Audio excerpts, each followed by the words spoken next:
Hi book lovers, and welcome to this month wrap up. We're talking about all the books that I read in October, which were in total 10, and I think overall it was a pretty good reading month, and especially when it comes to my monthly TBR, I think this is the best I've done so far, which, very proud. And before I go into the books, I always like to look at the statistics. So as I said, I read 10 books, and adding up all the pages that I read, I come up with 3,715 pages for October, and my average rating for this month was 3.61, which isn't all too bad. And genre-wise, not that diverse, definitely in my fantasy era with 7 fantasies and 3 contemporary romances. I feel like almost every book nowadays is part of a series, but also considering that I read a lot of fantasies, it makes sense that I read 8 books that were part of a series and then 2 standalones. And when we look at my TBR, I feel like I done pretty well because I completed 4 books. I actually DNF'd one, and then I started the last one. So, really not bad at all. I'm quite proud of myself. So after my October stats, let's start with the first book. And that is Ruthless Vows by Rebecca Ross, which is the second one in the Divine Rivals duology, so also the last one. And I was a bit hesitant to go into this one because even though everyone loved the first one, Divine Rivals, I didn't hear the best reviews about this one. And yeah, that kind of made me not really want to read it because I really liked the first one. It wasn't quite a 5-star read, but I still enjoyed the characters and the setting. And this is a historical fiction, and we have the 2 main characters that are connected to magical typewriters, and they write each other these letters. They don't know who the other person is, and you also have a war going on, and our 2 main characters are actually journalists. And with the second one, you literally continue where the first one left off, which I thought was great because the first one ended with a big cliffhanger, and I actually enjoyed this book a lot. I think in general it has also to do a lot with the writing, because I said it about the first one as well. These books are very softly written, very romantic, and a bit more on the lyrical side. So even though there's war going on, there's action, they don't feel that way, if that makes sense. I would give this a 4-star. I liked the conclusion to the story. I liked where the story went. I will say though that I feel like I didn't understand everything. I think that the world building with the gods weren't really well explained, and I also think that it was a bit predictable where the story went. It could have been a bit more twisty. But in terms of story and writing, I really enjoyed this and gave it 4 stars. So we started the month off pretty well, and we continued that way after I picked up You Again by Kate Goldberg. This is just the perfect cover for October. I really, really love it. And I actually read this in my fall diaries, fall vlog. This is supposed to be like the movie When Harry Met Sally, but I can't tell you that, guys. I haven't watched that movie yet. But you basically have our 2 main characters that meet accidentally at different times, and they first don't really get along, but it's not that they hate each other, it's just that they have very opposite views of love and relationships, and they're actually dating the same person when they first meet. And then after several times where they meet again, they actually kind of become friends. And it's sort of a friends to lovers story. And I would say that I'm probably the exception that really, really loves this book. Like, I enjoyed the main characters so much, but I think they're actually written in a way where a lot of people wouldn't like them, and they're more of dislikable characters, but for some reason I enjoyed them. I gave this 4.25 stars, and I just really had a good time with this. I loved the tension, and usually I'm not a huge fan of friends to lovers, but I loved how you really were able to see how they grew like a base for their relationship, and how those 2 people that seemed so unlikely at the beginning to ever see eye to eye, like, came to trust each other and just also helped each other when they were at very low points in life. And I think that was the main thing, like, where also tension came from for me. It wasn't even just the romance, but these 2 characters go through a lot, and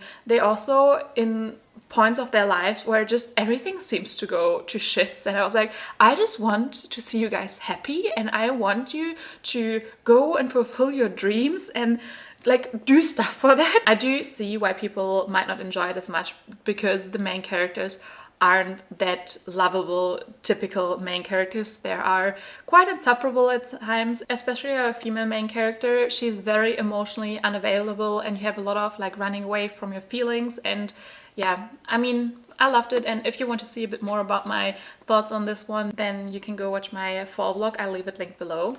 In that same vlog, I also read Emily Wilde's Map of the Otherlands, which is the second book of the Emily Wilde series, and I also thought this would be the last one. I thought that was a duology. Like, did I miss something? Because at the end of this book, I saw that there's a third book coming out. But you know what? I'm actually really happy because I liked the first one, didn't love it though, but the second one, I love this world. I love these characters. I love the writing style, like the coziness. Since I'm such a mood reader, it just came at the right time. Because I also started to read it when I was on this book date with my friend in a book cafe, and I was just like, this book just matches the atmosphere around me, and it was just perfect really for when I read it. But I also liked the pacing a bit more in this one, even though both books are cozy fantasies, so they're not action-packed. Be aware when you go into this. And I also know that there is a love story in here, and I really like it. But if you're a romantasy reader like I am, don't go in here expecting the most phenomenal love story or that it's even like on the forefront, because it really is not. And also our main character, Emily Wilde,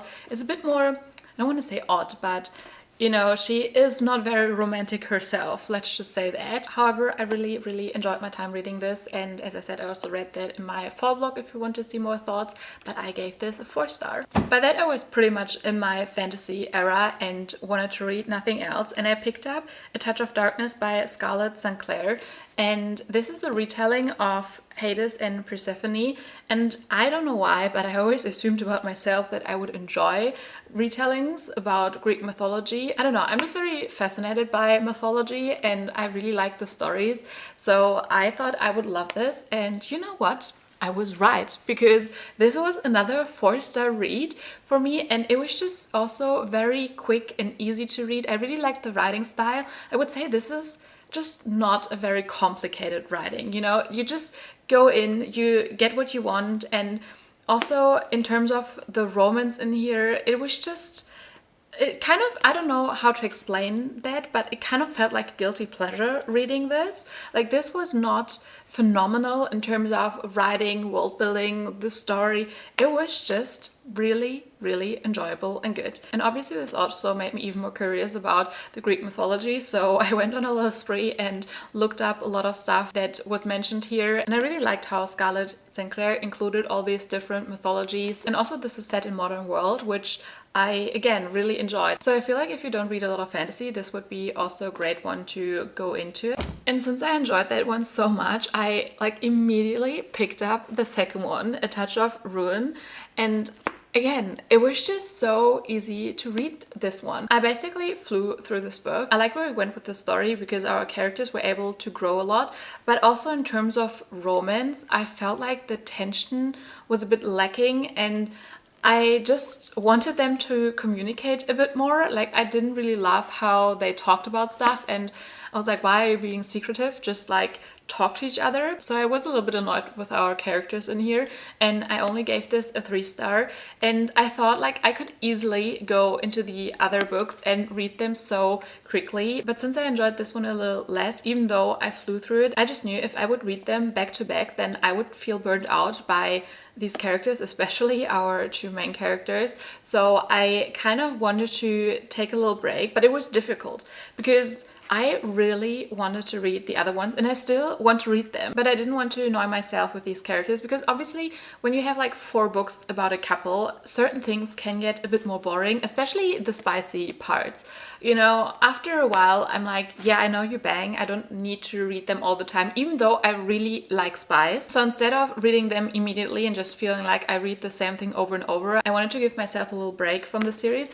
But then I also saw that there is like a second series, or maybe it's even part of that, basically the same books but all in Hades POV, and I got really confused whether or not you should read them. But then I looked up a few reviews, and a lot of them say that especially before you read book 4 of this one, you should read the Hades books, because they bring not just Hades perspective but also other stories. So I actually started to listen to the first one. I can't remember what it's called, A Fate of something, A Game of Fates, I think. These ones are all in Persephone's POV, and I do agree that the other books in Hades POV, they do add to the story and they give you so much more that you haven't seen in here.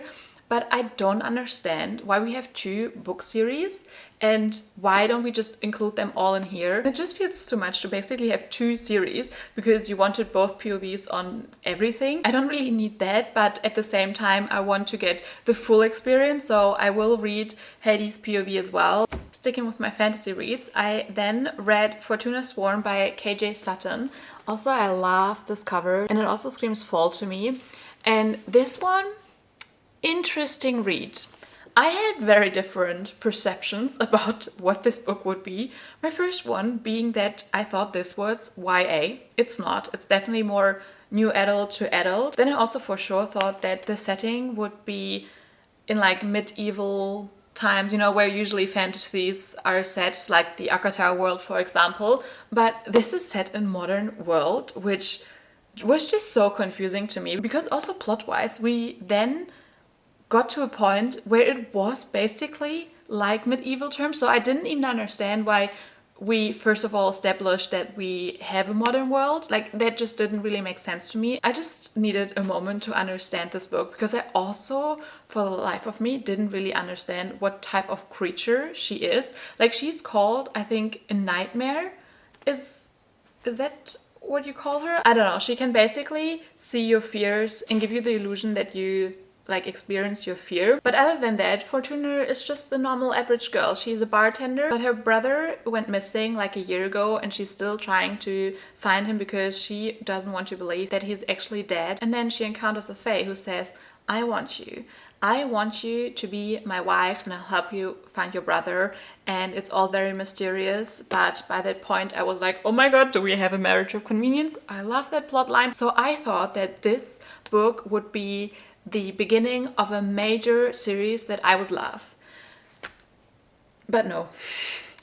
This book then just confused me even more, and especially talking about the romance. I was so unsure who the romantic interest is supposed to be because she gave me vibes with like a lot of different people. And then also don't even get me started on Oliver. I didn't understand that part at all. Like that confused me so much and I was just like, well, like what is happening? The plot was also just really weirdly paced, I feel like, and just so many things where I also didn't understand why people just wouldn't talk. Like if I would be in that situation, I would ask questions.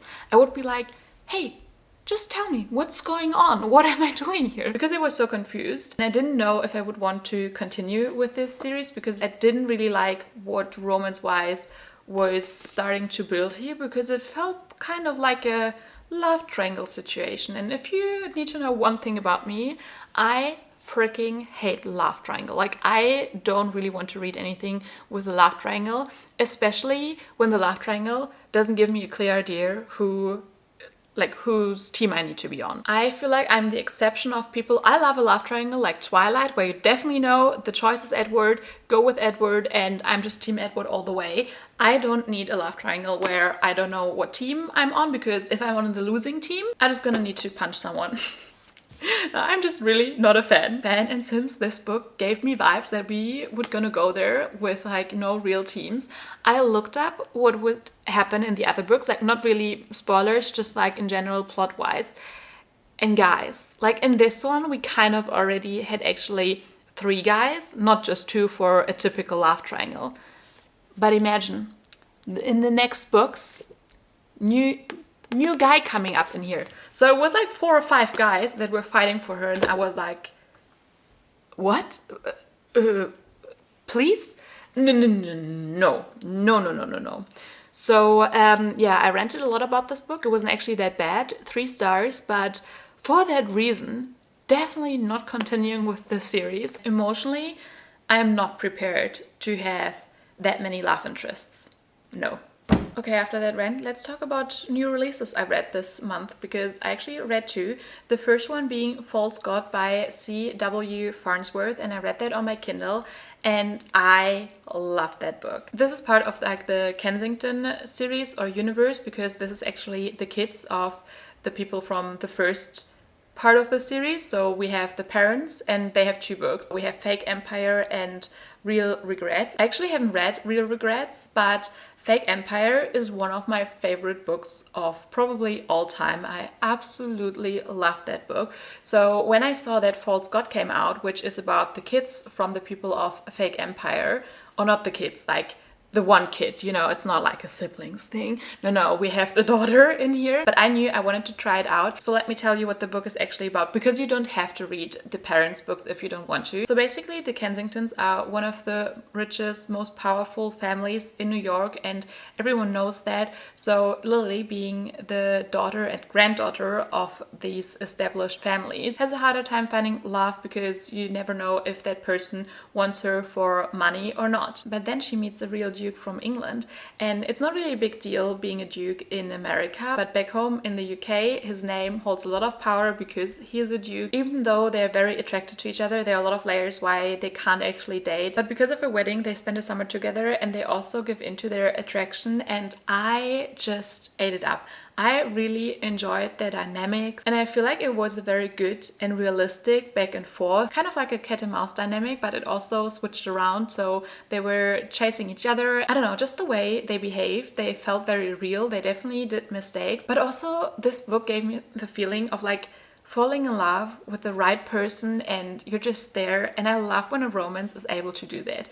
And I don't know if this book will be for everyone. I really enjoyed it. I gave it a 4.25, and I'm also excited for the other books in the series, which are about her siblings and cousins. So the other new release was actually one of my most anticipated releases for this time, and I was just so excited for The Striker by Ana Huang. This is actually the start to a new series of hers, but the main character Asher we already met in the Twisted series, and I was always intrigued by him. So I was so excited to find out that he got his own book, and this is about a football romance, because Asher is like the best footballer in the Premier League. So we're also talking about European football, not American football.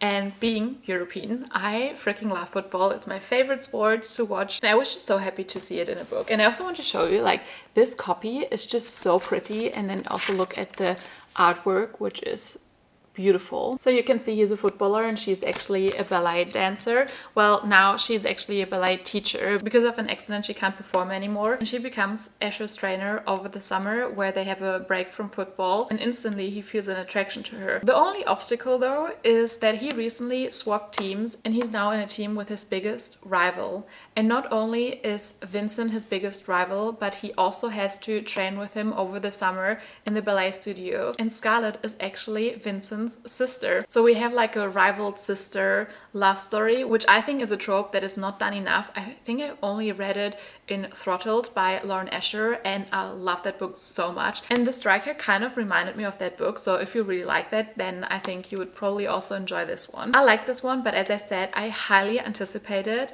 The Striker, so I was a bit disappointed by this, because first of all, this is a romance. Tell me why we have almost 600 pages. That is just my biggest critique. I think that this was way too long, and I also think unnecessarily too long, because I first thought when I went into this book that this might be a bit more emotional. So I was open to the idea of Ana Huang being a bit more emotional, giving us a bit more depth with the relationship. But the more I read, I was like, we're not really going there. Like, this is not getting deeper or more emotional. And also at the point where they got together, I was just a bit bored almost. And also the story was pretty predictable. Like, everything that was set up at the beginning, where you're like, oh, that's definitely gonna be a problem later, or that's definitely gonna be the third A breakup. Like, all these things happened. And what I also really didn't like all these things were dealt with separately and kind of like little bombs until we got like the big one. But I feel like we could have just accumulated them together, or maybe some of them didn't even have to go off, to be honest. So because of that, the book just really dragged on.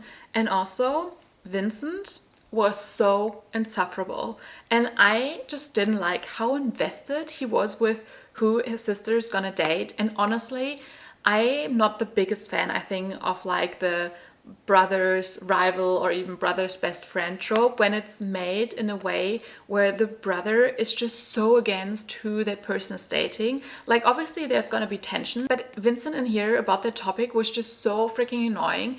And usually one of my favorite things about Ana Huang's books is I love the universes she creates. I love all the side characters, and I always get so excited for the next couple and the other books, and this is the first time where I'm not excited because we have Vincent as our next main character for the next book in this series. And after this one, I don't want to read more about him. Like, I don't care about his characters because he was just petty and insufferable and annoying, and he didn't act his age at all. I like Ana Huang's writing. It is super easy and quick to go by, and I like that we have both POVs in here. And I actually think that Asher is also different from our other heroes, and I know that a lot of them can feel quite similar. But something that I was also a bit disappointed by this one is actually that I think Ana Huang is actually great at writing spies, especially in the Twisted series. She's so good at writing smutty scenes that are just very enjoyable, that also add to the story. And in this one, kind of disappointing, almost a little bit boring. And I just expect a little bit more by Ana Huang in that compartment. So I gave this 3 stars. Definitely not a bad book. I was just a bit disappointed. And honestly, if you really enjoy these characters, then you're probably totally happy that you have that many bonus scenes in here. I just didn't need to have them. Alright, quickly let's talk about my DNF, which was Sinner's Isle by Angela Montoya. I got a bit more than 100 pages in here, and I hate to say that I DNF'd this. I don't really want to DNF books ever, but this one just really didn't click with me, and it was actually, I think, the 3rd or 4th time starting to get into this world. This is not a bad book by any means, it's just really not my thing. And I also think that the story is actually quite unique, so I'm just really sad that this book didn't work out for me. But in this one you have the Sinner's Isle, which is where all the witches are banned and forced to grow up until the nobleman and the king come to collect a bride, and then they're kind of forced to stay with that person, and they are bound to that person so that their power can never be used on their own but are always controlled by that husband then. And Rosalinda is very powerful. She doesn't want her powers to be abused for bad things, so she makes a plan to actually flee the island. On that mission she meets the Prince of Pirates, Mariano, and they don't like each other because he also hates the witches because they're believed to be evil in this world. But even though they're enemies, they now have the same goal to flee the island and have to kind of help each other. I feel like the story sounds good, but yeah, this book is just not for me. I think I also didn't love the writing style, since this does have dual POV, but it's also in 3rd person, and I just couldn't get into it. So yeah, unfortunately a DNF. But with that we come to my last read of the month, and that was The Kiss Curse by Erin Sterling. And I read this for Halloween, around Halloween, because this basically plays in Halloween Town. And I read the first one, The XX, last year around Halloween, so I already kind of knew going in here that this is just a silly cute romance and nothing to be taken too seriously, because this is really just, you know, to enhance Halloween basically. This one was about the cousin from the first book, Gwyn, and also the brother of the first book, Wilde. And Wilde comes into this small town and opens his own witch shop right opposite of Gwen's witch shop, and obviously she's very annoyed and angry with it, but they also kind of find each other attractive. And then we have another witch coming into town as well, but also weird shit happening with their magic. So yeah, short, silly and sweet, but very festive for Halloween, and a 3-star read. So that's all the 10 books I read in October. Actually not a bad month, because I didn't have a book less than 3 stars actually, but I also didn't have a 5-star read. So I do hope that November will bring a 5-star read. And if you enjoyed this video, give it a like and also subscribe for more bookish content. And I'll see you guys in my next video. Bye!